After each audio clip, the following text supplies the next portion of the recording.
Hi, I'm Eric Rosenberg from Personal Profitability, and when I'm not busy hustling my tuchus off, I am stacking Benjamins.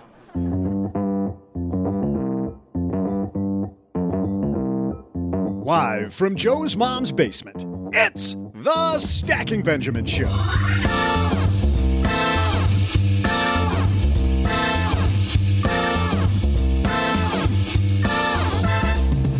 I'm Joe's mom's neighbor, Doug, and how are your family members handling their personal finances?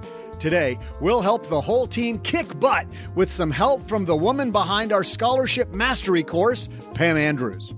And the guy who kicks butt with the Earn and Invest podcast, Doc G. And finally, he's here to kick your butt 3 days a week. It's OG. Plus, what discussions about money should you have with your financial advisor? To help your portfolio align with your goals, today on our Friday Fintech segment, we'll talk to Kristen O'Grady from Seeds Investor. Later, we'll magnify Dan's money. He graduated last year and just converted to a full-time employee and got a big raise. Sounds like Dan's also a little bit of a bragger, am I right? Now, how should he alter his plan to get as much money working for him as possible? And finally, we'll tackle my trivia, which will totally kick butt. And now, a guy who hasn't once asked me about my retirement goals, which may or may not include a camper, some moon pies, and a case of Dr. Pepper. It's Joe Saul Seahigh. Doug's got big goals, doesn't he? Hey, everybody. Welcome to Moon Pies for the Win podcast. I'm Joe Saul Seahigh, Average Joe Money on Twitter. We're going to have some fun today talking about money and families. And how do you, A, teach your kids about money, keep the conversations open, and maybe talk to parents about money. And here, joining us, as usual, to help me kick off the weekend, it's my friend OG. The end of spring break. I can't believe you actually got me today because I put in my PTO request earlier this year. And I was supposed to be off today, just so you know. I took out the rubber stamp and went, denied. Yeah. We need you here. You know why? Because you've got 3 kids and you've had to teach them about money. I do have 3 kids. It reminds me of the Simpsons part. That was probably one of my favorite lines from Simpsons ever. Oh, I have 3 kids and no money. Why can't I have no kids and 3 money? It's all logic. Absolute logic, man. Why can't I have no kids and 3 money? You know, that's why I only had 2 kids, because I knew that I only have 2 money then. If I'd had 3 kids and could have swapped, I would have had 3, but big money, much bigger. There you go. Yes. The math works out when you stop at 2. And a guy who, I don't even know how many kids he has, from the Earn and Invest podcast, Doc G's back. How many? There's Cameron, the whiz kid. And then Layla, my daughter. But, I've got 2 kids, but since we don't pay for anything, we put them to work early. I don't have to worry about how much they cost. That's it. You just have them edit the Earn and Invest podcast. Layla, goes to get your lattes? Is that the deal? That's just the beginning of the labor that occurs in our household. So every morning we wake up at 4:30 and the kids start cleaning. Good. Welcome to the child labor podcast here. It's horrible. Absolutely rotten. And the woman who's wondering what the heck she's doing back here, the scholarship shark, the woman who runs our scholarship mastery program, Pam Andrews, is back. How are you?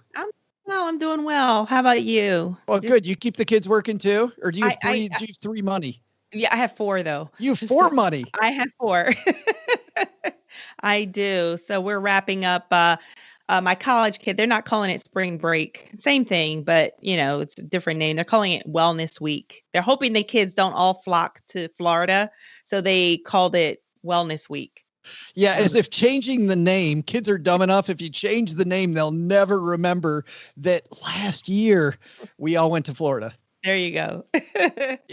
But you've had some good scholarship news in the family, haven't you? I have. In my scholarship, like in my client family. Well, in your client family you have, and I know that your son's on his way to school as well. That's correct. Yeah. That's correct. So kid number 3. So I'll have 2 in college, but my third, who's a boy. So I have boy, girl. But our second son will be going off to school. It looks like he has earned a significant amount of money as well. So that's awesome. And you had somebody else in the program just recently got a nice art scholarship, beautiful art. Yes. So art scholarship, as well as a couple of very significant scholarships, one for environmental advocacy work that she does, and then another one just for different essays that she's been writing. That is fantastic. Well, you're talking with the kids, not just your kids, but with all kinds of kids about money and about school all the time. That's the topic today. Everybody has kids. Everybody has parents. Let's talk about how you talk with your family about money. But first, this episode is brought to you by Indeed. Stop waiting around for the perfect candidate. Instead, use Indeed sponsored jobs to find the right people with the right skills fast. It's a simple way to make sure your listing is the first candidates see. According to Indeed data, sponsored jobs have 4 times more applicants than non-sponsored jobs. So go build your dream team today with Indeed. Get a $75 sponsored job credit at Indeed.com/podcast. Terms and conditions apply. We got OG here. We got Doc G here. We got Pam Andrews here to save the show. Let's get moving.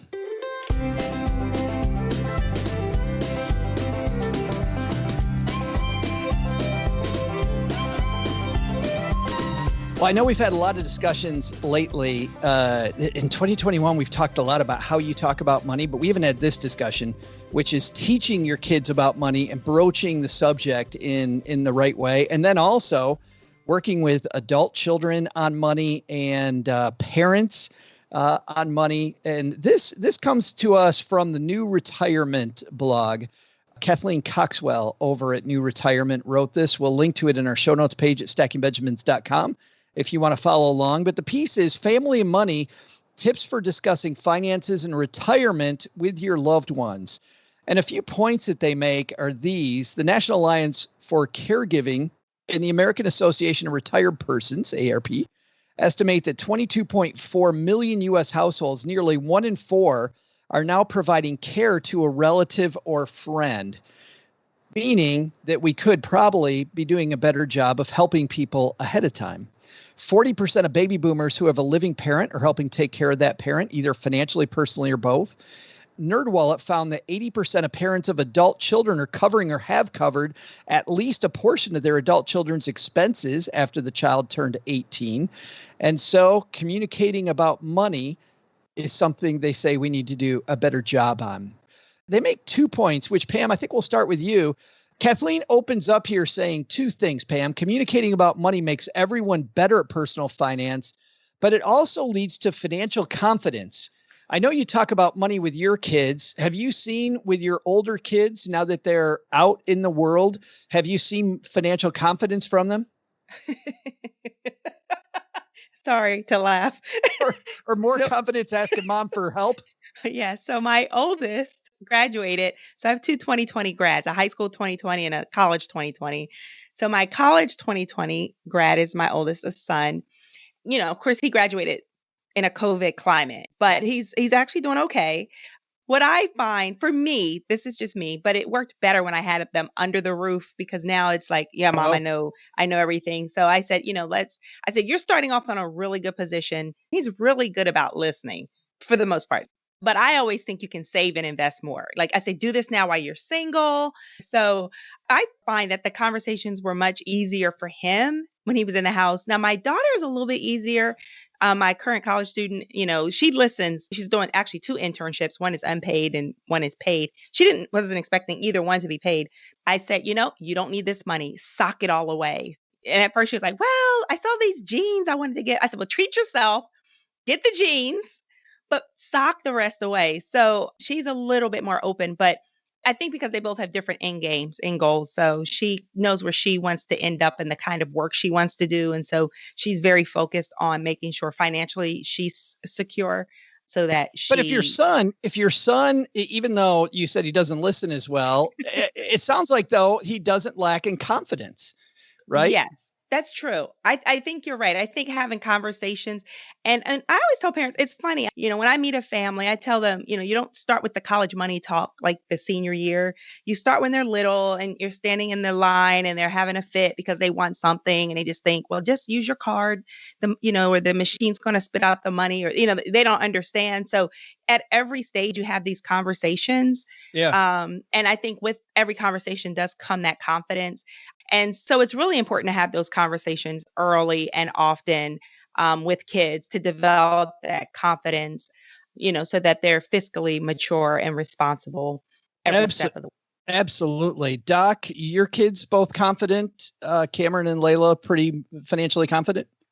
So I think they are confident, but we've been really thoughtful about how to teach them about money. And I really think there are three ways. There are conversations, which I actually think are the least successful. Really? Then there's modeling when they see what you do. And then there's experiential learning when they're given a little money and they can either succeed or fail based on their own wit. What I learned from my parents is they didn't really talk about money much, but they did a lot of modeling. So with my kids, we model a lot of financial behavior. We get them involved somewhat in our decision making. And then the second part is we try to give them some experiences. So for instance, for my kids from a very young age, we gave them a yearly allowance on January 1st, but then also made them responsible for buying their clothes and a few other things. So they had to apportion their own allowance throughout the year and try to figure out what they could and couldn't buy on. And that was really important because it gave them kind of some space to succeed or fail, but in a very safe way. That $8 lasted all 12 months, Doc?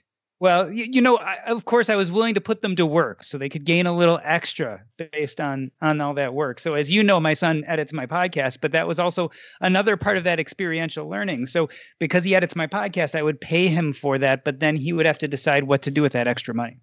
Oh, gee, I've met your kids. They're very confident about money. I was just thinking about if I were to hand my middle kid all of his money on January 1st and say, you've got to hang on to it. By January 1st at roughly 7 a.m., he would have 400,000 tokens on Fortnite and be barefoot the whole school year. Like, well, Dad, sometimes the cookie crumbles. Your oldest son would not spend a dime of it. Yeah, Alex is a great saver. William is working on being a great saver. Yeah, I don't think that we do as great a job of engaging them in some of the day-to-day decisions, because I also recognize that kids don't have any perception. A $100 bill is just as much as $1,000 is just as much as 10,000 is just as much as 100,000. They have no concept of the exponential increase. And maybe 100, I guess, and 1,000 they probably have. But if we told the kids a vacation to Disney cost $5,000 or a vacation to Hawaii costs $10,000, in their minds, that's just about the same number. That's a challenge that we're working on right now. My oldest, who is 14 almost, and he said, Dad, I could start driving in like a year. I'm like, yep, practice.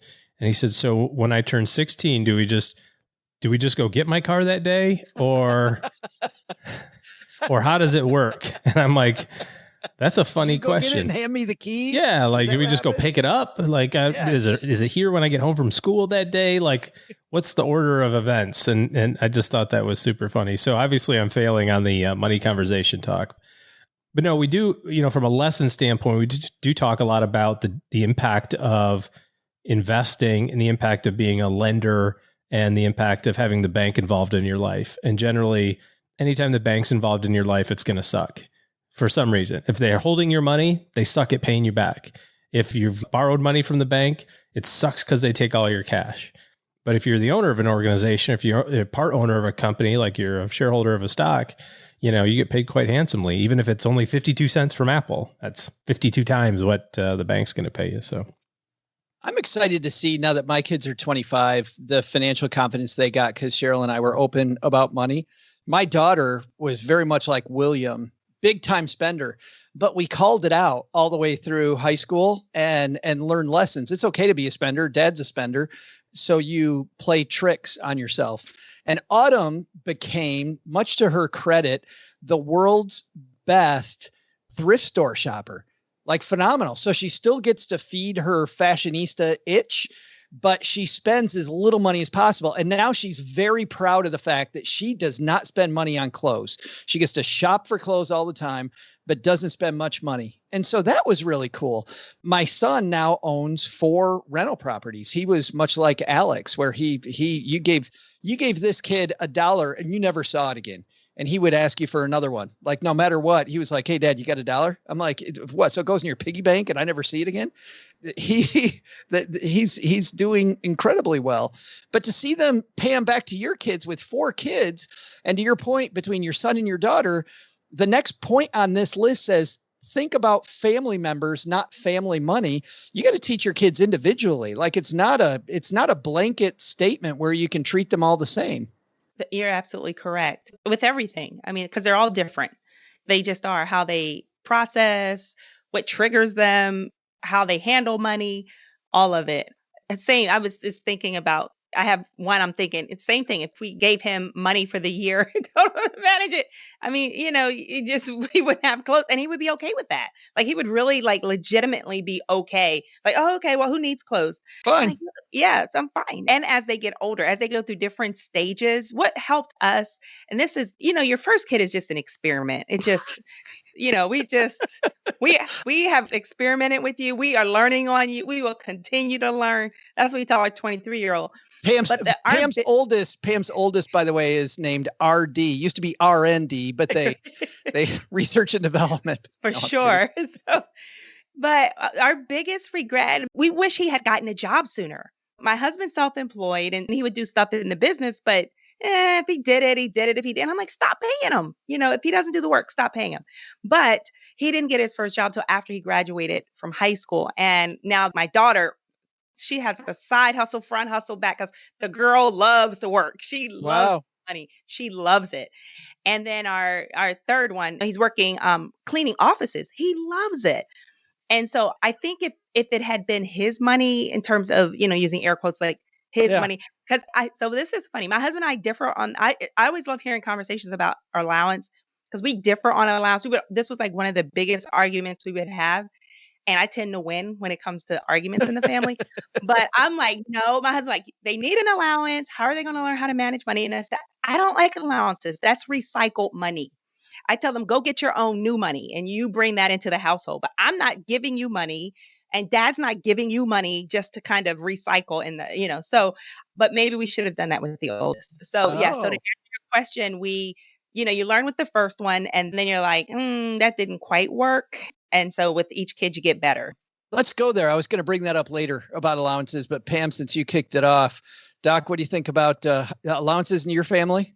So we did have allowances, but again, we did the yearly allowance. So I think it's reasonable as they get to a certain age that they can have some spending money. And I think it's important that they learn how to allocate that money and use it for their needs.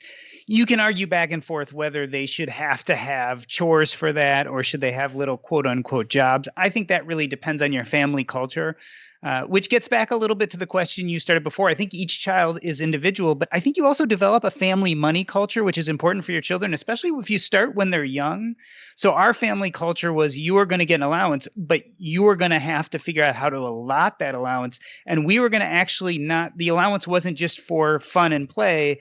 We were going to give you a little bit more, but then you were going to be responsible for some necessities like clothes.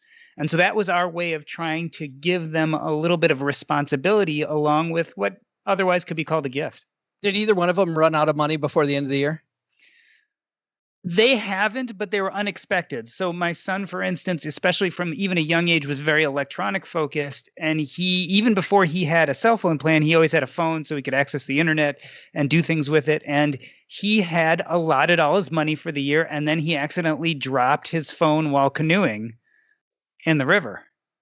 And so that was a big learning point. It's like, well, you already spent everything you had to spend, and what you have left over is for necessities.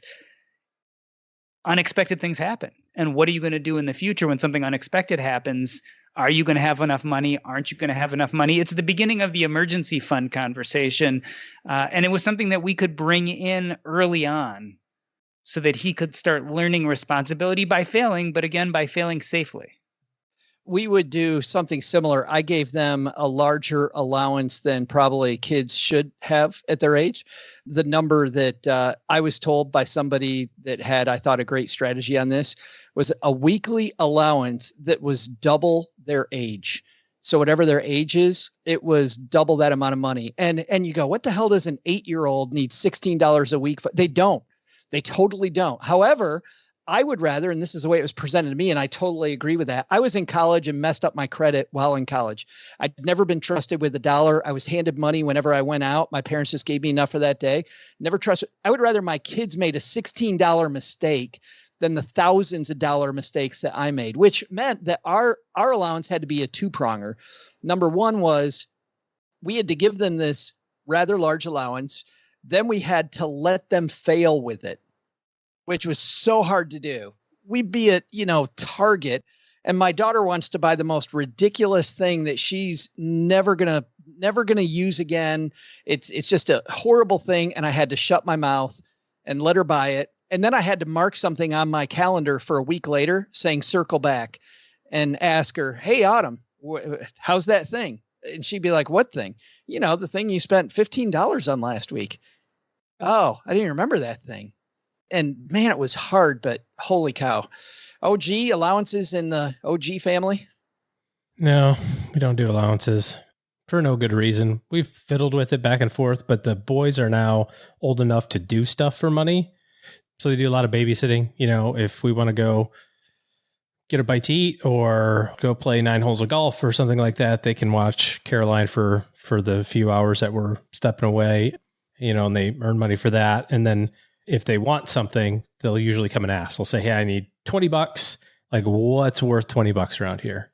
And then it's also helping them negotiation skills, because I'm like, the fence needs to stain. Like, that seems like it'd take a long time. I'm like, yeah, $20. What do you think?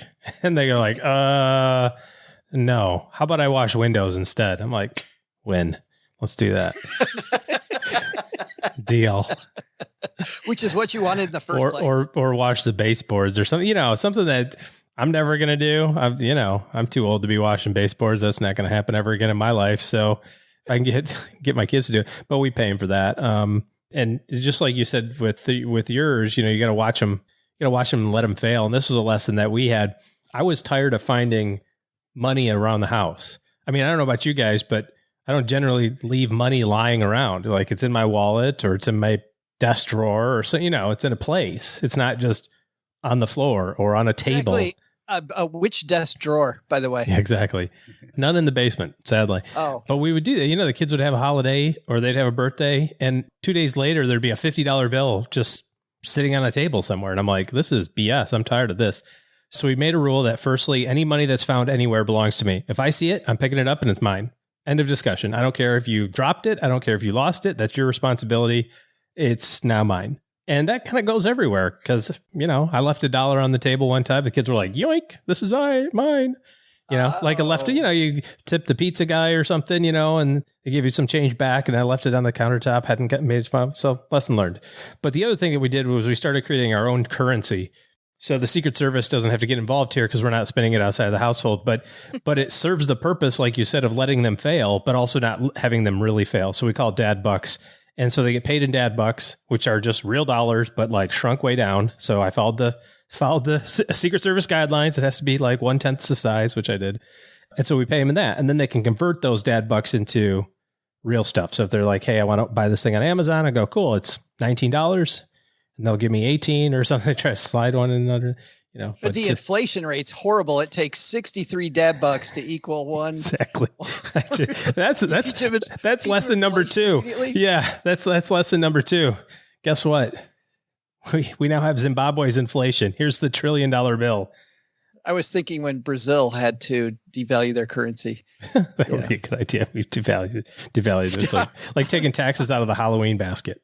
I'm sorry, Dad devalued his currency. What does that mean? It's a tough lesson. I know. It's. I love that. I love the dad. I'm stealing that. Yeah. I'm going to do mom bucks. Well, it works because if they lose it, they learn the lesson of they lost the money, but in real life, they didn't. You know what I mean? Like in their life, they did, but I still stay sane because they didn't. I had a client when he was a financial planner wanted to teach his kids about taxes. So he would give them their allowance, and in front of them, he would withhold taxes. He would take some back. But the cool thing was that went into their giving fund, and they could decide where the money went, but it was not going to national debt. It was national debt. They put it toward the national debt, obviously. That's it. The nation of debt. Hey, there's two more things I want to get here that are super important. There's so many important things. It's such a great piece. But it says start by knowing and sharing. The key word here is sharing your financial strengths and weaknesses. We're all strong enough to pat ourselves on the back with our kids and tell them how great mom or dad are with their money. But sharing your financial weaknesses with your kids, Pam, what do you think? Oh, I do. I tend to be very transparent with my kids. You don't come across like you're transparent at all. Oh, really? Yeah, you right. see right through me, literally. Like I do. I think that it's really interesting. I'm like the woman in the room, right, with the dads. So I'm listening. But I think, and maybe because you guys have the financial background, the financial education, financial literacy background, but my husband tends to be very guarded. Like just little things. Like, oh no, I don't want them to know this or don't want. I'm like, why not? They need to know these things. So that was my dad, by the way, Pam. We would walk in the room while they're having a financial conversation. My dad told us we had to turn around and walk out. Financial conversations, not for kids. Yeah. And that's what I love about, because I always try to turn my husband on the like podcasters, like, okay, just listen. Cause maybe like he can glean from other dads, other men, and how free you talk about money. But I definitely think it's good to share your strengths, your weaknesses. And as a woman, I'm definitely sharing with my daughter. And I also share with my female clients a lot too.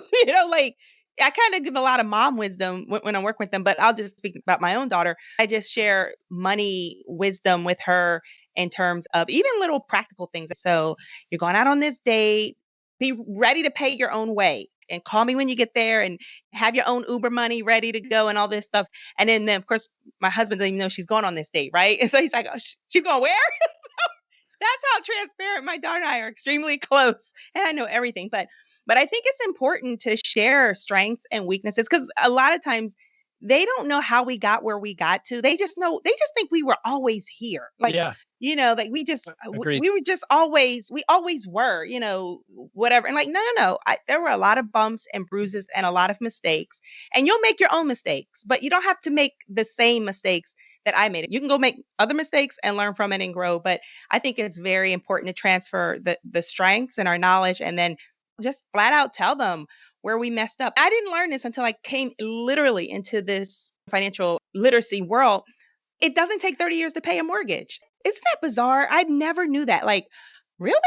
But that's what they say. They give you a 30-year mortgage. Yeah. Like, you can actually pay it off less, literally. And as silly as it's the way I go into knowing, like, you don't have to go into debt to get an education, like, duh, that's like common, right? So, I'm telling my two young adults, our two oldest, yes, this is what you can do. And I turn them on to you guys all the time because I want them to get. When I share my weaknesses, I say, okay, I didn't know this, but these are some people who really know what they're talking about. Listen. And when you got them in the van and you just play it. Did you just accuse us of knowing what we're talking about? Yes, absolutely. Don't ever do that in public. What are you trying to do to us? Absolutely. Back away from that microphone, Pam. So definitely share it. I think it's good. Doc, how about you? I think it's important for your kids to learn and hear about your financial decisions. And so again, I think that's part of that important modeling. So we discuss a lot with our kids. I don't tend to like pull out the net worth number, but for instance, if we're buying or selling properties, or if we're buying something that's expensive like a car, we'll actually show them the numbers. Strengths and weaknesses, it's always hard for me to talk about those because I'm not sure I understand that more as kind of choices you made and didn't make, right? So I guess they're things you know and don't know, but what we really try to do is make sure they understand what choices we made and what the reasons were, and I guess what the outcomes in the end. So I think it is important for them to see. And I'm not a big fan of secrets. So I think that your kids should know about your finances. That doesn't mean they should go out to the playground and tell every friend about how much money you have and what you do with it. But I think within the family unit, it shouldn't be something of embarrassment. It shouldn't be something that we hide from each other. I think that's, again, building that kind of family culture of understanding your finances that will bring that confidence later on as they get older. You never know what your kids are going to inadvertently say. Oh, gee. Yeah, kids definitely do say the darndest thing. One of my kids' friends, his family is very wealthy, and I don't remember the kid's name, Morgan or something. Morgan's got $1 million. I'm like, Morgan doesn't have $1 million. Morgan's dad has $1 million. Morgan's mom might have $1 million. Morgan doesn't have $1 million. You know, on the sharing is caring type of concept here, we've been pretty open, I think, with all of the mistakes you and I, Joe, have talked about over the years on the show. I've made it pretty public that just about every financial mistake that you could think of that you could have made, I've done twice. Once because I didn't know better, and the second time to see if it was really as bad as I thought. And it was. In the name of science. Yeah. Yeah, I just research stuff so that you guys don't have to. But I don't think that I'm kind of with Doc G on this. I don't know that I spent a lot of time on the... So back in '07, when your mother and I were struggling financially, we went out to dinner and it was really stupid, or stuff like that. I don't know that really comes up, but we do celebrate a lot of the wins. Like you were saying, if you have an opportunity to involve them in a decision, we're evaluating a rental property right now, which seems like a no brainer to me, but I gotta convince Mrs. OG, which is weird because it's like, this is so easy. But so we're kind of looping the kids in on it. Anytime everybody gangs up on mom. Is that why? Pretty much. Yeah. Sadly, that actually happens, and I don't want it to happen. But the boys sometimes, like my oldest, he's almost 14, right? So he's got a little bit of a little attitude, got a little sass to him. He's a teenager. He's getting tough. He can kind of talk back, see what happens. So Pam was talking about that a little bit earlier. I don't know about the talk back, but somebody's pretty confident. Oh yeah, yeah. He was really confident, and he said something under his breath the other day that almost got him a night like outside. I mean, he said something like to my wife, I mean, not to her, because he's smarter than that, but under his breath said something like, "I don't even understand why it matters. You don't even work." Are you kidding me? Oh yeah. Yeah. And she heard about it because she could hear him saying something as he walked up the stairs. And then the other one ratted him out. The other one was like, "Oh, watch this." If I could throw my brother under the bus. Oh yeah. And he was just happened to be walking by, and so he kind of got a lesson in where he rates in the hierarchy of the family pretty quickly. See, that same thing happens in my family too, except my son says it about me as opposed to my wife.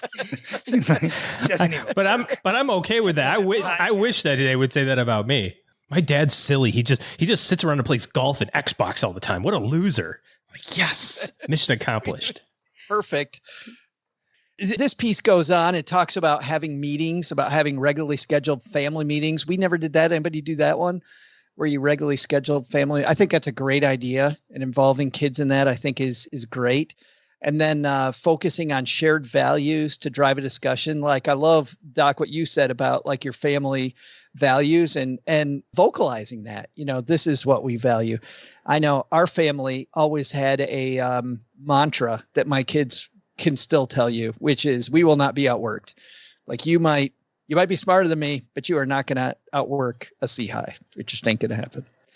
I like the fact they talk about celebrations and don't mix the financial conversation with the celebration itself. So there's a lot here, and I'll link to it on our show notes page at stackingbenjamins.com. And it also applies, by the way, with talking with parents. They turn this around, say it really isn't that much different talking with parents. But I guess just takeaway when it comes to these financial conversations, we'll have our guest of honor, Pam, go last. OG, biggest takeaway? It's not the old way of doing stuff anymore. It's not the man goes out and works, man makes money, man cashes paycheck, gives little to wife. That's dead, man. That's been dead for 30 years, probably. Not just with your spouse, but the more that you can educate the people around you, not just even your kids, but, your parents, if you're lucky enough to have them around and still be able to help them make better decisions, your cousins, your nieces and nephews, your aunts and uncles, like all the people around you in your community. That's how we do better as a group. And it's not coming from school. Like you don't graduate high school with a CFP. You don't graduate college with a CFP. You sometimes graduate college, sadly, with a whole bunch of debt, and you don't have any idea how you're going to pay for it. So this stuff starts at home, and if you can help it out, I think that's the message. Doc? Yeah, be intentional, be thoughtful, and do your fire drills. We talk about this idea of allowing our kids to fail and fail safely. It's the whole idea of practice, right? So whether it's talking to your parents or talking to your kids, all of these conversations are like fire drills. They're preparing you for the real deal one day when you have to make these difficult decisions. So if you do your fire drills now, you're going to be a lot better off when decisions actually have to be made. Pam, you've got the last word.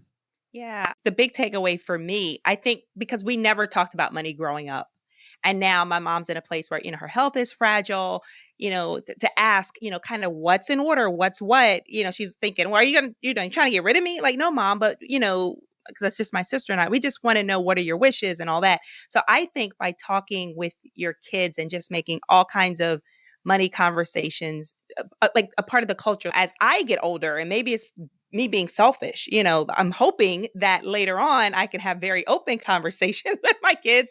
They understand my wishes and can respect, mom and dad's wishes and whatever when I'm way, way up there in age. So I just think it's kind of a full circle.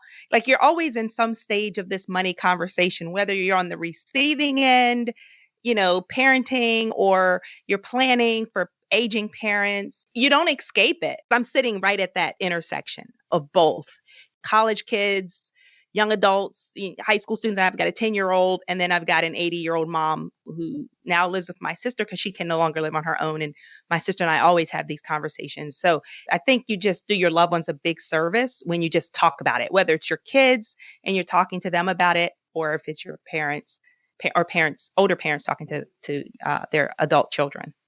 Well, there's nothing that relieves stress more when you have had a long day, you are completely fried, and you're thinking to yourself, maybe I'll just go out to dinner. But then you think about all those calories, all that money out of your wallet, and then you realize that you can eat healthy because you found Factor. Factor is ready in 2 minutes. Factor shops, preps, cooks, and delivers straight to your door, so you have more time for everything you love this spring, and you don't have to worry about eating healthy and going outside your budget because you've got the food sitting there in the fridge that you had pre-planned. What is Factor? Well, Factor has meals built around your goals, whether that's weight loss, overall nutrition, more protein, or GLP-1 support for strength and workout recovery. Check out Factor's Muscle Pro collection. Every meal's crafted with functional ingredients, lean proteins, colorful veggies, whole foods, and healthy fats. Factor bans 175 plus ingredients. No artificial colors or sweeteners, no high fructose corn syrup, no refined seed oils, just nutrient-dense foods. It's fresh, never frozen, over 100 rotating weekly meals, including globally inspired flavors like Mediterranean and Asian. So there's always something new to look forward to. I use Factor. I think you're going to love it too. Head to factormeals.com/SB50off, stackers, and use code SB50off, and you're going to get 50% off and free daily greens per box with new subscriptions only while supplies last until 9/27/2026.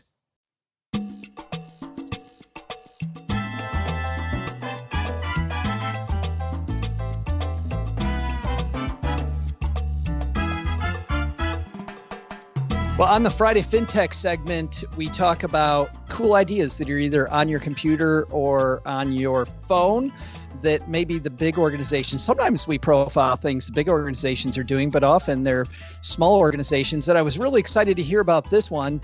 This group does not even speak with individuals. They're talking to financial advisors about having better conversations about aligning your values and your goals, like we talked about today, with your portfolio.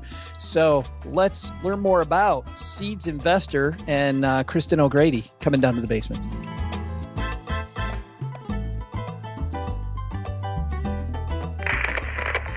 And on my dad's shortwave radio, it's our new friend, Kristen O'Grady. How are you? I'm doing great. Thanks, Joe. Excited to be here today. I'm looking at your backdrop. And for those of you not watching on the YouTube channel, you have a dollhouse behind you, which is, so that's the serious work you guys do at Seeds? We do. Yeah. We like to bring our play into our work. And so it's important to have things that you really enjoy to do. No, seriously. So I thought the perfect setting for today would be my daughter's bedroom. It has to be. Nice job. We're in the basement. You're in daughter's bedroom. You know, you guys are all about ESG investing, and we'll talk about that in the future. But do you like that name? Do you like, because I know it used to be like socially responsible investing, but then people, as you know, back in the old days, it would be categorized based on what it wasn't, right? It didn't allow this, didn't allow that, didn't allow whatever. So they changed the name to ESG. I'm not even sure if that's good. What do you think about the terminology? I don't love it. I think that the terminology doesn't really matter. And there's so many different ways that people are talking about it. And what really matters is the meaning in it and what actually we can do to make money more meaningful. So I actually don't think it matters what you call it. It's more about, how do we actually invest in businesses that are caring about people in the world? And guess what? That's better for business. So I think if we could, maybe we can come up with a different term on the show today. But yeah, no, it's more about the meaning. And I think this is the future of investing. So you don't really need a term. I think in the future, it's just going to be called investing. It also used to be, people used to say, oh, Kristen, that's very nice. Investing according to your values. That sounds cute and everything, but it doesn't pay. And that's what I heard for a long time. Yet I was on investmentnews.com this morning, and ESG investments taking home some big prizes for being like the places to invest. It turns out now that investing according to your conscience is probably also great for your wallet. Exactly. And so you're totally right. Where it started with the SRI was all about negative screens. It was all about let's eliminate tobacco, let's eliminate different sectors. And then, of course, it's hard to get benchmark returns when you're just taking things out of an investment portfolio. So where it is now with ESG or whatever we want to call it is why don't we invest in good businesses? And good businesses treat their employees well, and they treat their supply chain well, and their operations are more efficient. And therefore, that's a better financial decision for the future. And also at the same time helps the environment. And so what's changed and what I've seen coming from, large asset managers and banks, now what's changed with the investment thesis is this is actually a better way to invest, because in addition to financial factors, you're looking at kind of all of the company's operations, which are financially material. Let's talk about your background, Kristen, because you have a deep background in this area. How did you first get started with investing based on your values? Yeah, thanks for that. I love how we can use impact investing to make all of our money more meaningful. And so, I spent almost 15 years in what I'll call big finance, which is large asset managers and banks. And what I did there was I created investment products, mutual funds, as well as large product platforms.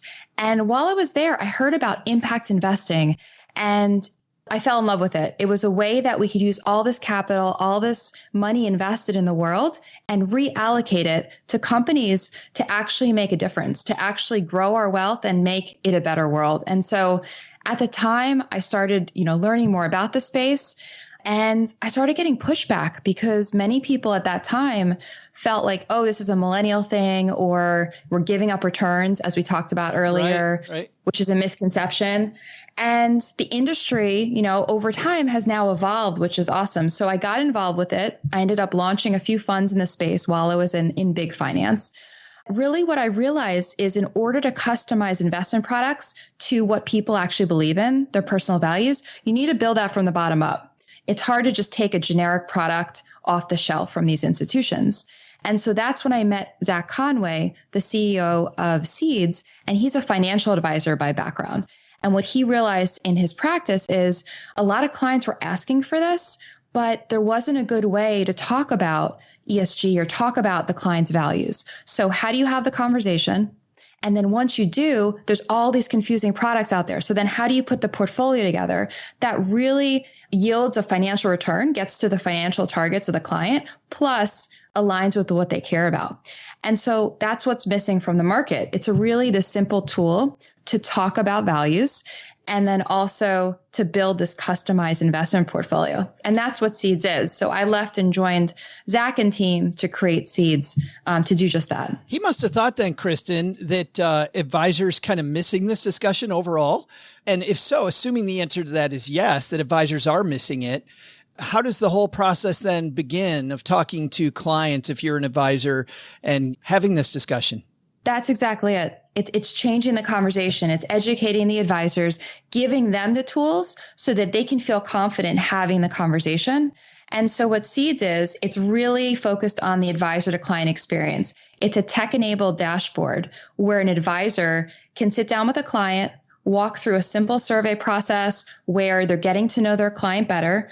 Number one, getting to the heart of how a client makes decisions. So whether they're analytical or whether they want to know about the numbers and the performance, or their big picture, and they want to know, how can I invest and actually, in companies that take carbon out of the world and all of that. And then talk about, what's really important to the client. Do they want to invest in companies that, let's say, pollute less or something? At the end of that really clear, meaningful process between an advisor and a client, the advisor can propose a portfolio that aligns with what they just heard. So now the client, sees up on the screen, oh, wow, the advisor actually knows me, how I like to invest, how I think about investing, and what I care about in the world. How do I make decisions in my life? And I can actually do that now for my investment. I have a choice there. So it's really about that client experience. Are advisors telling you that they're surprised by the conversations they have? They are. Yeah, they are. So many advisors initially say, you know what? A lot of my clients aren't really asking for ESG. And we're not surprised about that. I mean, like you said, a lot of people don't even know what ESG is. But when you bring it up proactively to a client and say, hey, there's another way we can invest. We can actually, talk about your values and align your investments to your values. Are you interested in exploring this? One of our advisor teams we work with, 90% of the time, their clients say, yes, of course. Why wouldn't I want to explore that? I'd love to have choices with my money. I'd love to know where my money is going, and love to walk through the process. And so once an advisor sits down and has those initial conversations, they see how this can be game changing for their business. They're looking for what. Well, that's actually why, Kristen, I think there needs to be a name change. Because frankly, if you ask me, do I want an ESG portfolio? No, I really don't care. But if you ask me personally, would you like your portfolio to align with your values? I go, oh, hell yeah. If I've got my money in places that align with what I believe, and kind of, Stephen Covey had this whole thing about a family mission statement, and I can have this bigger impact on the world with my money. I'm making money and I'm doing things that align. It seems close to the same conversation, but really a different conversation when you're talking about my values in particular. Joe, that's exactly it. That's exactly it. And so it's resonating with really all demographics, right? Not just millennials or women, but people from all sides of the political spectrum, from all demographics are like, of course, I want to use my money in ways that support companies that have similar values to mine and actually are doing good things in the world. So many advisors have now started using this concept and this way to personalize and invest intentionally in order to really grow their business, to make more meaningful relationships with their existing clients. Yeah. It's just a way to get closer and make a difference. I'm smiling because a couple of years ago, we had on the guy that ran the Vice Fund. And I'm just wondering if any advisors have reported you, they've had these conversations like, well, I want a portfolio where we drill more, or I want one that's all cigarettes. Like if I could get more alcohol in my portfolio, Kristen, that would be awesome. Any of those experiences? We have. Yeah. Sometimes, Really? I remember one particular experience that was like, you know what? I think I think some of the Vice stocks might be good. Can we do that? And so we'll joke about that.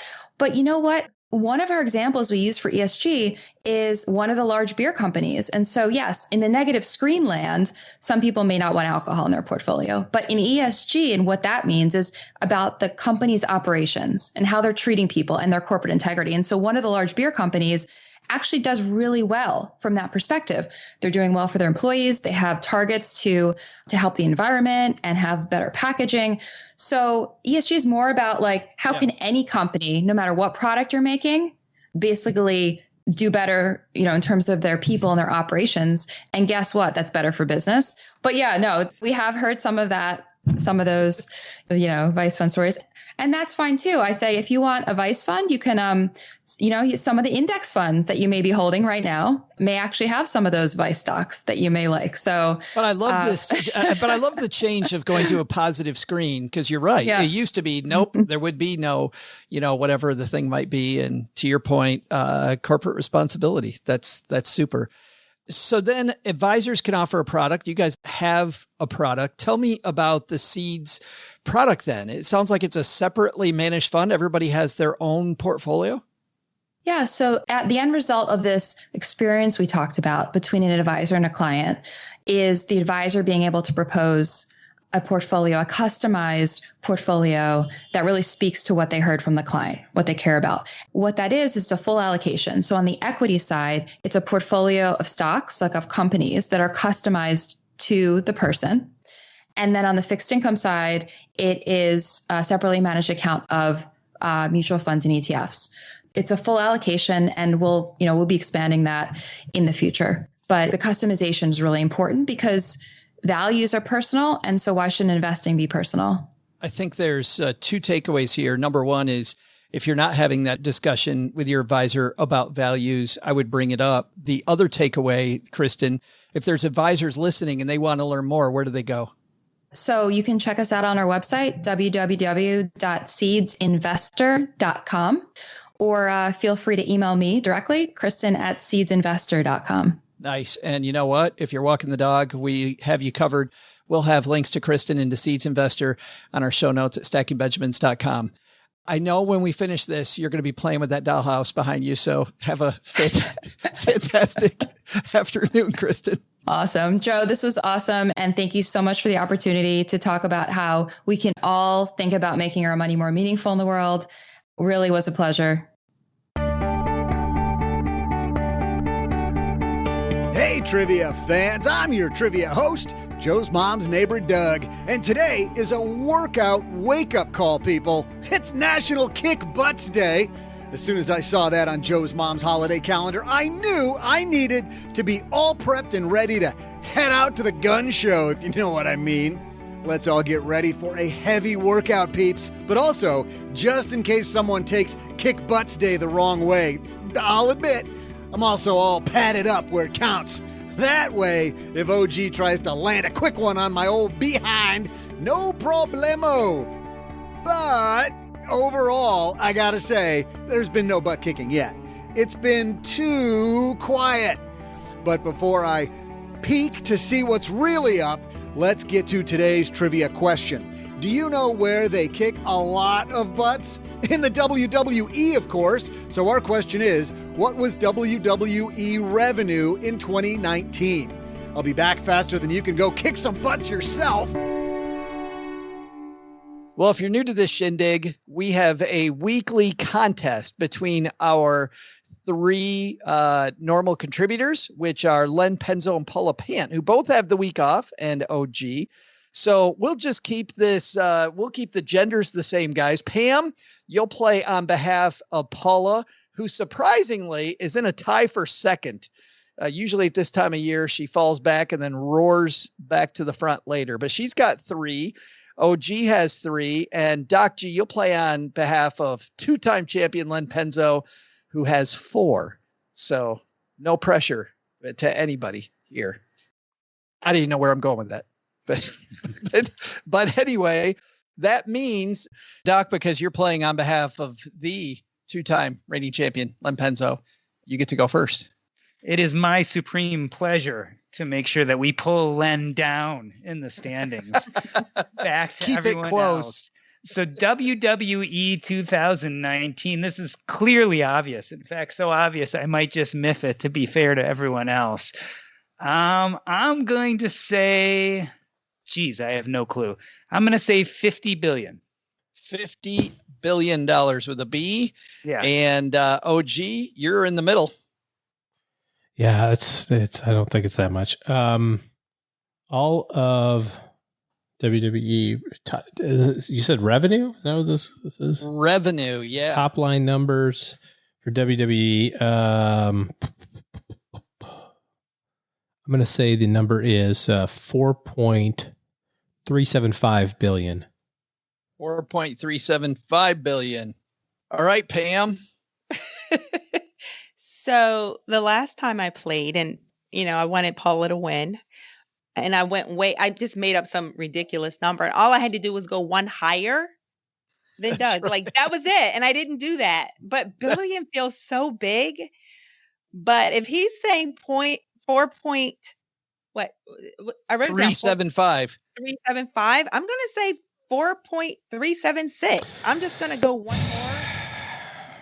Oh, you're going a little higher than him. I thought you said you were going lower. Well, I feel like I want to go lower, but they both went billion. I have no strategy whatsoever. So yeah.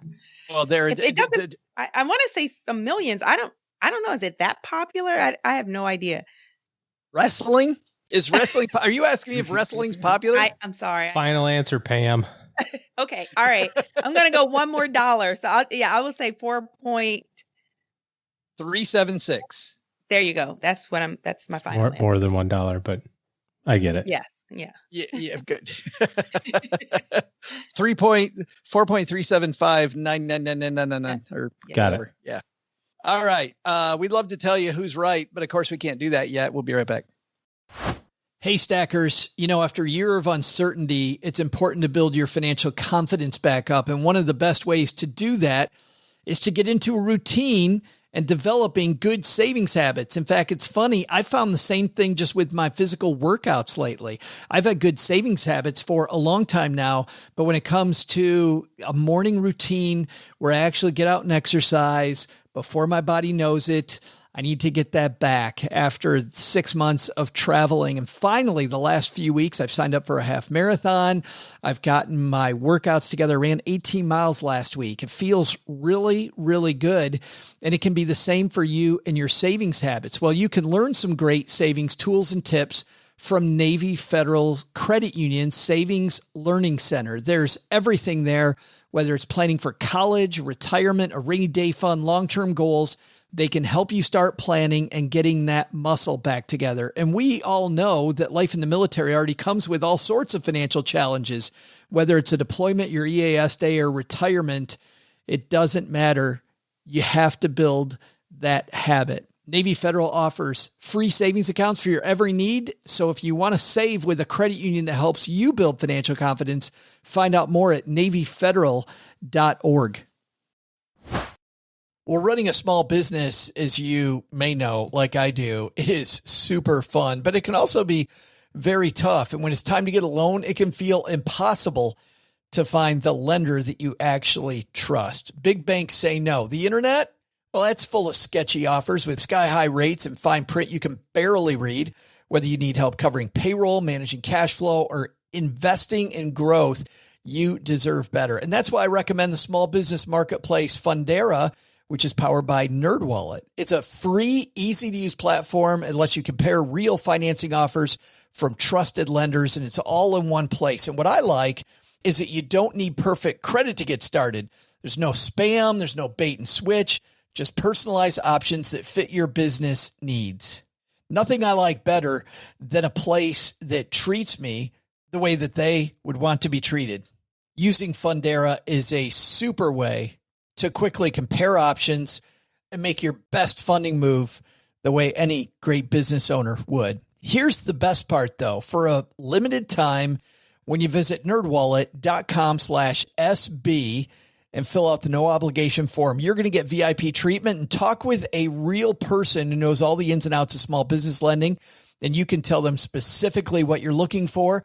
They can tell you specifically which options you should probably consider most. Don't risk your business on unreliable lenders. Go to nerdwallet.com/SB to learn more and find the funding you deserve. Fundera Inc., NMLS ID number 1240038. Doc, it appears you are much higher than everybody else, my friend. You got a good number. In more ways than you know. I was about to say, that's not unusual for me. If the number's 30 billion, you got it, brother. You're good. And OG, you got the rest of the middle. How you feeling? Well, you don't. You've got the low side. I got the under. Yeah. I don't know. I have no concept of where WWE falls. Pam, clearly with her answer, you're a big fan, big WWE fan. Is wrestling a thing? And it's all real. It's all totally real. Yeah. You don't know what The Rock's cooking, Pam? I'm afraid I don't. Oh, man. All right. All right, Doug, what's our answer, man? Hey stackers, it's your pal, Joe's mom's neighbor Doug, and I'm starting to feel overdressed for National Kick Butts Day. Here I was thinking that either we'd have a group of stackers waiting to go do a Rocky-style run around the block, shucking and jiving, or Joe and OG would just be waiting for an excuse on the calendar to deliver a butt kicking to yours truly. I'm a lover, not a fighter, boys, so I would never just kick people for the fun of it, and neither should you kids, but you can't trust those two. But the rest of you, let's kick some butt. While you get stretched out, why don't I give you today's trivia answer? The question was, what was the WWE revenue in 2019? It was actually a record-setting year for the WWE. They pulled in $960 million in revenue.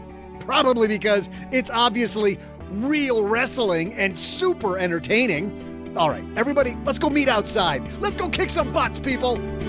See ya. See, I told you I had to lose it for Len. I told you that was going to happen. The problem was I was too close on our last trivia. I was only off by a factor of 2. So that was like going to be the closest I get this quarter. You're going to be off by a factor of 50? At least. At least. Joe tried to help you out, Pam. He was trying. I know. Sorry, Paula. Oh, yeah. Your gut instinct was right, Pam. I know. I should have gone lower. I was like, billion. Do that many people watch it? And I just didn't trust my gut. Yeah. Can't. I'm such a big wrestling fan, and you had no idea. OG takes it home and tied for the lead again. Nice job, OG. Good work. Thank you, everybody. Hey guys, before OG pats himself in the back too hard, let's help somebody magnify their money. Today's Magnify Money question comes to us via StackyBenjamins.com/magnify money. You know what happens, Pam, when you go to StackyBenjamins.com/magnify money? No, what happens? What? Oh, sorry. I don't know what to say. What's the punchline? What am I supposed to say? You said exactly the same thing everybody always says. Okay. What you're supposed to say is the financial products at most brick and mortar institutions are nowhere near best in class. Over 92% are rated, like Doc was going to say next, against each other head to head at magnifymoney.com. Use StackyBenjamins.com/magnify money, Pam, to tell them that we sent you.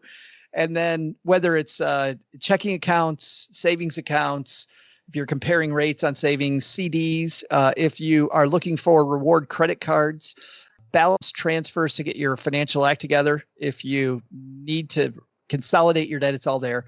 All those products you use day in, day out. StackyBenjamins.com/magnify money. Today, we're going to help Dan magnify his money. Say hi, Dan. Hey there, SB team. It's Doug's mom's neighbor Dan here, calling in from my mom's basement. I've got a setup and a question for you. I'm turning 23 in March, graduated from college this past May during the age of COVID, and I'm currently living at home not having to worry about rent or food expenses. Around June, I was hired as a full-time hourly contract employee to work in a high-throughput COVID testing lab, receiving no benefits or 401k match. But this month, I was converted from an hourly employee to a salaried employee, getting a significant raise, a 6% match, and a very solid benefits package to boot. Before this change, I'd been putting your advice to work, automating about 15% of each paycheck into a savings account and emergency fund, paying off my credit cards and car payment in full, and investing the remaining roughly 60%. Now that I'm making more money with no expected increases in expenses for the next few months at least, what are your thoughts on changing my plan away from the 15% deposits into savings and moving those into my investment portfolio? The way I see it, I want to make as much of my money work for me while I have so few bills. I'd rather invest the money than let it sit doing nothing in my savings, knowing I've already established good saving and spending habits for when I move out and start taking on more expenses. Thanks for all the help. Dan, thanks so much for the call. And before I turn this over, I'd say, remember that open, honest conversation we just had about money, about sharing things? I wouldn't share with your parents the fact that you got a monster raise. I would come home and complain about how bad work is and just rake it in, man. Just rake it in. No, that's probably not great advice. Pam, what do you think for Dan? Saving 60% before, and now he's saving oodles of money. What should he do? I think he should give his mom some money. That's what I think he should do. I mean, living in her house, she taught him all these great money lessons, right? That's what he should do. So it sounds like, I mean, he's paid off his credit card debt. So he's paid off consumer debt. It sounds like he has no student loan debt to me. So it sounds like he's already out a lot of debt, which is awesome. And he's socked away a nice chunk of it that's investing, and he's doing the company match, which is great. So first, congratulations. Just sit and take that at 23. This is almost 23. It says a lot. It says a lot about him and his mother, his parents. I tend to be a very aggressive saver, and a very aggressive investor, especially while you're young and he's living at home. And these are some uncertain times. Again, with the disclaimer that I am not a financial investor or advisor or anything like that at all. But I would say why you can do it, because, we saw what happened last year. There's so much uncertainty, and, he has the security of home right now, and continue to aggressively save and plan for your next steps. So, take advantage of it. Yeah, I say take advantage of it. Absolutely. He's done the right thing by paying off the credit card and card loan. So, and I'm assuming that there is no student loan debt, or he's really working to knock that off as well. And so that 15%, whatever this raise would be, by all means. But please do something nice for your mom. Take her out to dinner, or, order dinner in, do something nice for her, please, for me. So, yeah. Yes. And for your favorite podcast, Dan, just saying. Come on. Doc? Yeah, I mean, I hate to sound all Dave Ramsey, but you do the basic steps, right? Make sure that you have an adequate emergency fund. Make sure all your debt is paid off. And once you do that, I'm going to steal OG's answer. What I suspect OG's answer is going to be is that, live like you never got the raise and take the rest and invest it, right? Because we all know that if you compound well between 20 and 30, you put enough money away in investments between 20 and 30, it will last you the rest of your life. And people who tend to, what I call front load the sacrifice, invest wisely between 20 and 30, just have a lot easier life as they get into their 30s, 40s, and 50s. So that's what I'd say. OG? This is really such great news, I think, for Dan and everybody around him. I do agree. Take mom out to dinner, or DoorDash or something nice, or drizzly some wine up in your hizzy, whatever you want to do. Thank mom for putting up with you for a little while. The temptation that you have, or that you're talking about, is trying to build the pyramid the wrong way. You're saying like, hey, I don't have a lot of expenses. Cash sucks. It doesn't pay me anything. We talked earlier about if the bank is in your life, it sucks. But that's what gives you the flexibility to be able to be aggressive on the investing side. You have to have a cash reserve, and it can't be like $1,200. It needs to be a good number, like $5,000 or $10,000, because you may not have $3,000 a month of expenses today, but you're and it's going to happen before you think about it. So get that safety reserve, get that safety net in place, and then absolutely swing for the fences on all of your investing. You can max out your 401k, all in the Roth, if you have the Roth option available to you. You can, so that's $20,000. You can put money in your Roth IRA if you don't make whatever the limit is this year. I don't know, 100 something, I think. So that's another $6,000. And so if you've got that done, you can go to an HSA if that's available. That's another $3,500 if you've got that available to you. So now you're at almost $30,000 a year. So if you still have money after, and by the way, all of those places are tax-free money for the rest of your life. So HSA, Roth 401k, tax-free forever. And then if you still have money left over, you're still thinking, hey, I still got money, then put it in your taxable brokerage account. And all of that can be automated. You can say, hey, I've got 13 paychecks left this year. I've got 22 paychecks left this year. I want to max out my 401k, do the math, figure it out, and do the same for your Roth, do the same for your brokerage account, same for your HSA. And if you set that up now, your next pay raise, you get a pay raise personally, because right now you don't need it, right? So you went from making, let's say $20,000, and now you make $60,000. I'm just making the numbers up. Save all that extra 40, right? And then you go from 60 to 100. Now you've earned the opportunity to spend some of that, because you've already built in the behavior of that $30,000 or $40,000 a year savings, which, like Doc G said, just bust out a calculator and say, well, if I save $40,000 a year, $30,000 a year, $20,000 a year, $10,000 a year for the next 10 years, yeah, and then never save another penny, like do it for 10 years and then never save anything for the next 30 years and see how much money you have. Lock it in. It's buckets.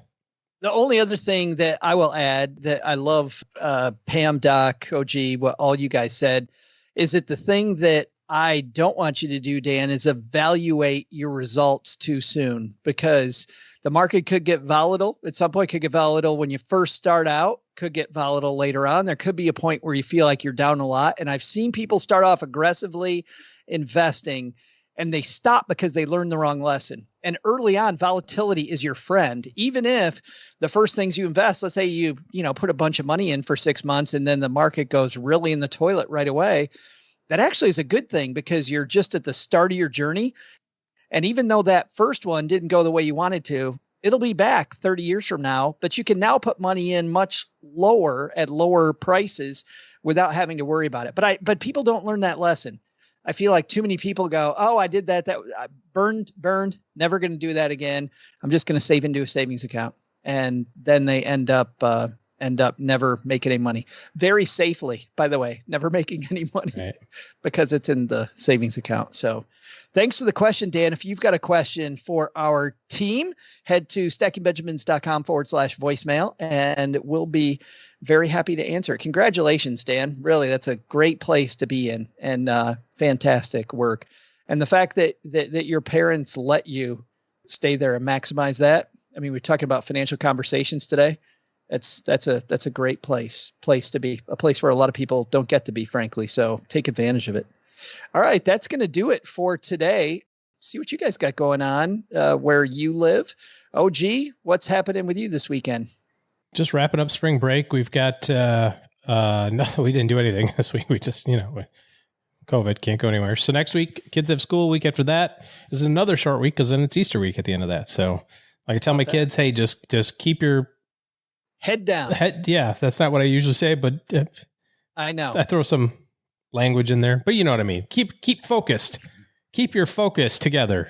That's what I would say for the next 2 weeks. I was just going to another break. I was going to help you modify that for PG Radio. Thank you. So, Doc, what's going on at the Earn and Invest podcast?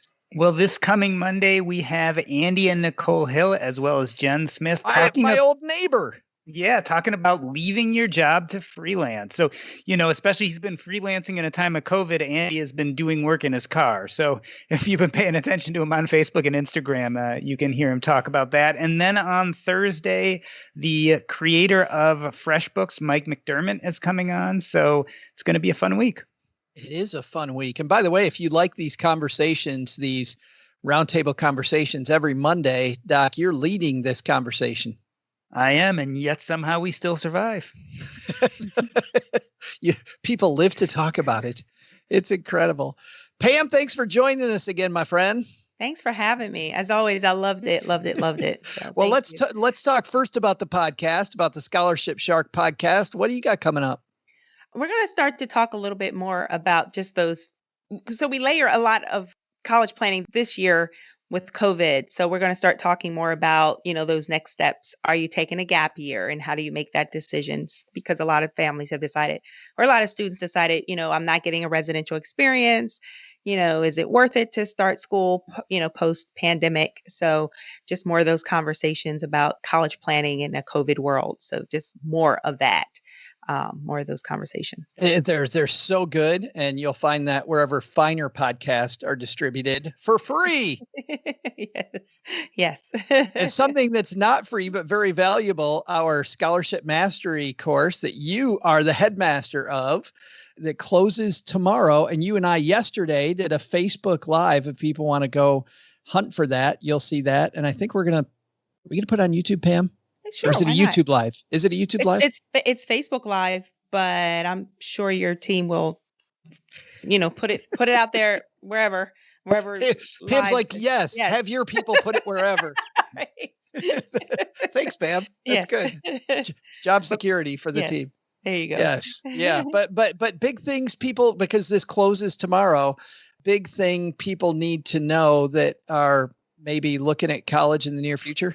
Absolutely. So they've made the decision. They're hearing back from schools, and some families are trying to figure out how to cover that gap. And what I find every time we do this, it's not the information, it's really that accountability. It's knowing what to do, the step by step, but then it's also meeting because we do have live sessions that we're doing in the beginning to kind of on ramp them, so to speak.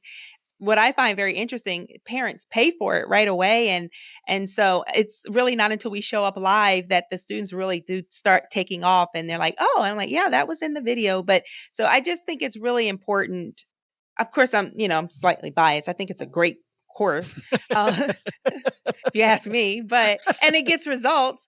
But I think the life piece, I really wanted because I'm a mom. I get it. I know how busy my kids are and distracted, with all kinds of good distractions, work and school and friends and all that stuff. And so having the live coaching part and staying on track week by week until they build the system has made all the difference. It's so fun to watch people not just get money, but gain these skills at the same time. Like Yes. you end up, the investment in the mastery course ends up being, you end up making money because of that, but you also end up maybe with a better job out of college. You end up knowing how to play to the judge. You end up knowing how to create your LinkedIn profile. Yes. Like these life skills. It's stackingbenjamins.com/scholarship for more, or go to Facebook or YouTube. You can watch the video, see Pam and I talk about it even more.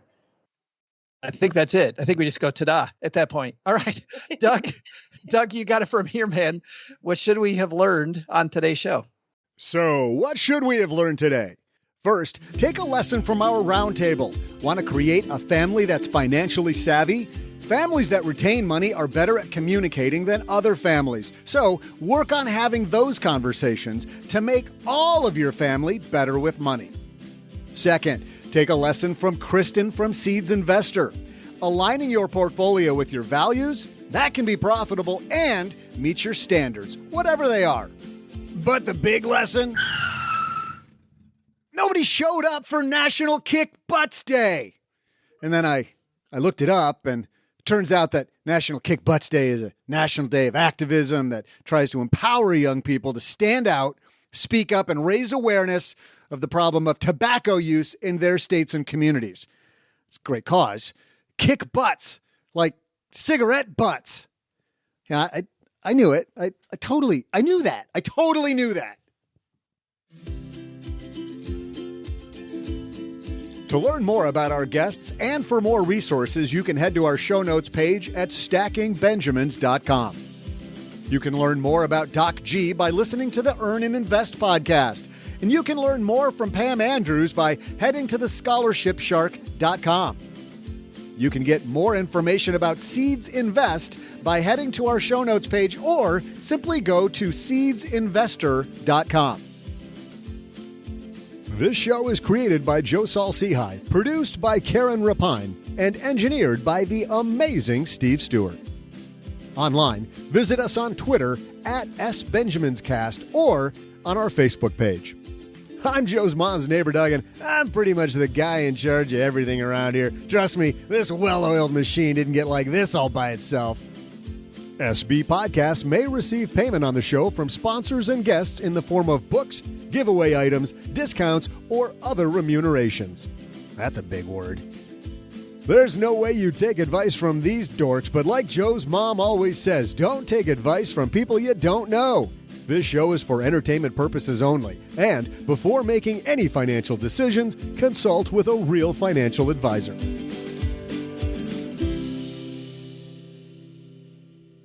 But seriously, kids, I will kick your butt if you smoke.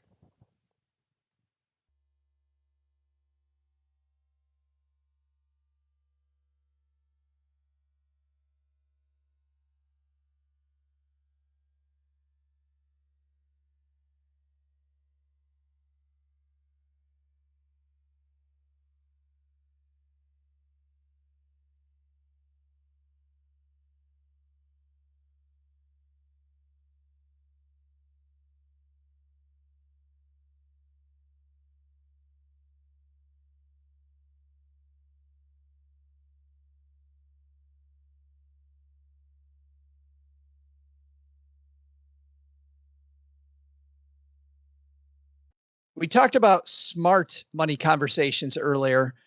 I was just thinking about dumb money conversations or dumb money moments.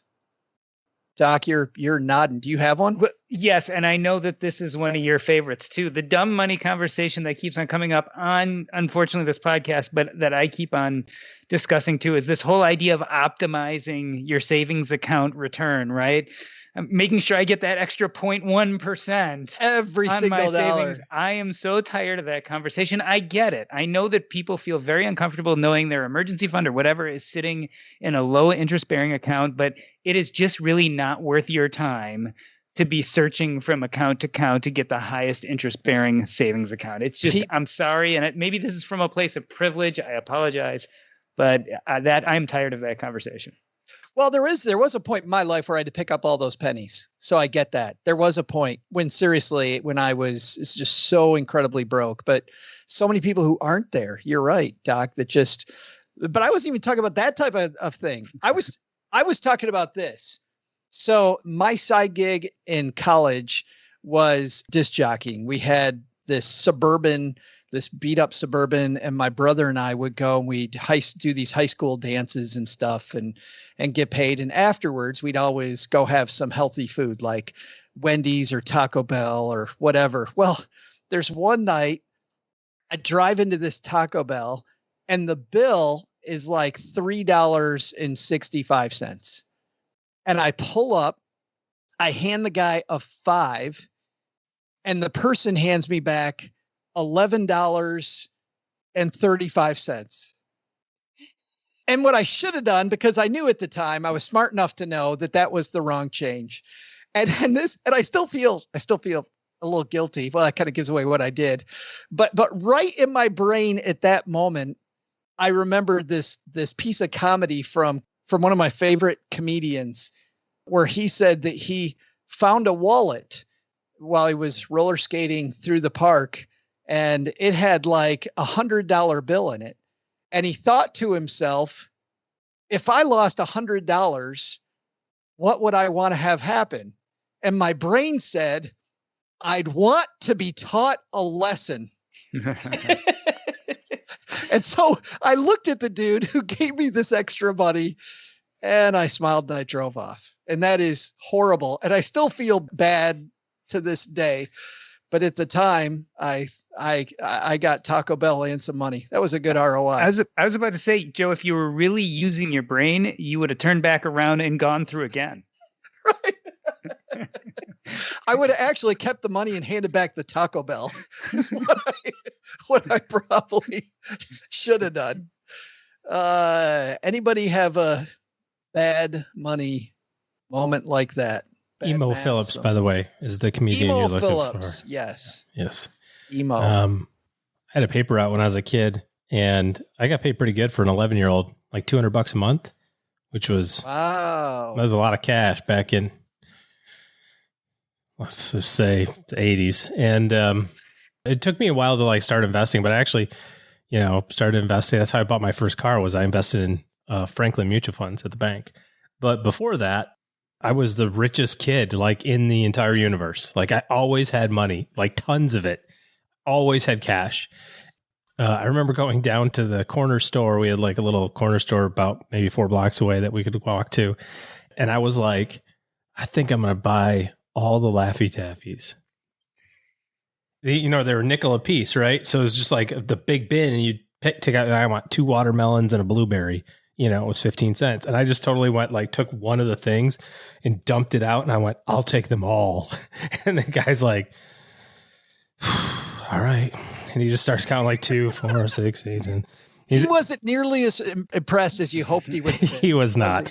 He was not at all impressed. He was just like, he's going to make it rain. Wait until your dad hears about this. Well, this was back in the day where, could you imagine doing this today? But you could walk into the store and go, hey, and like put up, as an 11-year-old, a 12-pack of beer, get 2 packs of Winston Winston's, and he would just kind of look at you and he'd go, "Is your dad out there?" And you go, "Yeah, he parked around the corner." And the guy would be like, "All right." And then, and you could walk out of the corner store with a case of beer, and that benefited me as well. Because by the time I was like 16, I'm like, "Hey, how's it going?" He's like, "Hey, Joe." I go, "Yeah, Dad." Oh, shoot. I guess he didn't park right there, but yeah, there was a car there. He went, and he's like, "All right, tell your dad I said hello." I'm like, "Will do." And I put him in my bike, and I'm like riding down the bike, but I bought all the, bought all the Laffy Taffy. Yeah, just brown bagging it as a 16-year-old. We didn't have any money when I was a kid. So the fact that I could buy anything I wanted, anything I wanted, I could buy any pair of shoes I wanted. I could buy any pair of clothes that I wanted, any pair of jeans, and as much Laffy Taffy as I could carry. So you had like your little neighborhood, like Trading Places moment where you cornered the market on Laffy Taffy. I did. You could have like run up the price. They had to buy it from you for so all of that terrible behavior continued through high school. Like, cause I always had money because I always worked. I've never not worked. I had the paper out. Think about if you had that money back now. Oh God, I know. Instead of the 42 pounds of Laffy Taffy I carry around my waist, he'd be a thousandaire. I'd be a thousandaire. You should have told Dan that. Dan, with your big raise, I know. Go buy a bunch of as much as you can stomach. It's unbelievably good. But it was the square ones. It wasn't even the flat ones that are like really super chewy. It was a square, anyways. So when I got to high school, everything was great. I worked during high school. I always had money. So at 18, I was told, what do you got to do at 18? You got to get a credit card because you have to like get your credit right away. Like you have to get it. It's just like, otherwise somebody would take it or something, who knows? So I got a credit card, and it was for a gas station, which is a great thing to get. It's very useful at other places that all have the same gas. Like, not at all. Yeah, not in the least. And it was a $200 limit. And so it was really quite a deal. I would go to the gas station. I would put my 42 cents of gas in my car, whatever it was, $1.60, for the day or few days that I needed. And I would go in and get like, a Coke. Cigarettes and beer. Cigarettes and beer. Because Dad's like out in the car. school. Well, it had to be the place that you knew, right? It couldn't be just like a rando place. And I was driving by then. So you didn't drive and drink beer, Doc. Come on. Nobody does that. I didn't say drink it. I meant carry it. But here's what I figured out. So one time I had my buddies in the car, and I'm like, "Hey, I'll get like, what do you guys need?" And we're like, "Oh, I'll take a bag of chips and some candy and some Cokes and all that stuff." And I said, "Well, you guys pay me cash." So I was like, this is the greatest thing in the world. I put credit card down, I get cash. So I have this big pile of cash. Now I can spend twice as much because this is fantastic. You're laundering money. Yeah. I mean, like Clark gas station had no idea what just hit him. And then seriously, like 30 days later, the bill comes and it's like, you've maxed out your credit card. It's $200. My mom's like, so what now? I'm like, whoa, crap. I spent all the money my buddies gave me. So that was my lesson in credit management. It didn't stick, but that was one of my lessons in credit management. You had to try that one at least twice. At least. The second time to make sure. At least twice.